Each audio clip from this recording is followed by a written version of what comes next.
معركة الخندق كانت بالنسبة للمسلمين جدا جدا صعبة. لما جاءت معركة الخندق جاء رجل اسمه عمرو بن ود. عمرو بن ود من يعرف كم عمره؟ أكبر رجل في العرب شجاعة سنا وقوة، يقولون قاتل في أكثر من 100 معركة. عمرو بن ود رأس من رؤساء الكفر. يوم يجي في غزوة الخندق كان عمره 90 سنة، وكان لابس راكب على الفرس ويمسك سيفين هو وناظر في النبي صلى الله عليه وسلم. قال عمرو: يا محمد إنني اشتقت إلى النار أعوذ بالله، فهل أحد من قومك اشتاق إلى الجنة؟ ولا حتى حرك، كان هذا داهية ومعه سيف وتحت وعلى سيفين وعلى فرس. جاء علي بيقوم قال: اجلس يا علي اجلس، إنه عمرو بن ود يقولها الرسول.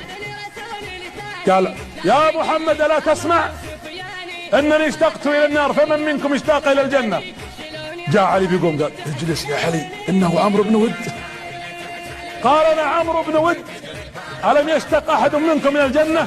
قال: وأنا علي بن أبي طالب. وقال: إذن لي يا رسول الله. قال الرسول: يا رسول يا علي هذا عمرو بن ود. قال: إن كان عمرو بن ود فأنا علي بن أبي طالب. قالها الرسول: اللهم إني أستودعك علي، خذ عمامتي. وخذ عمامة الرسول.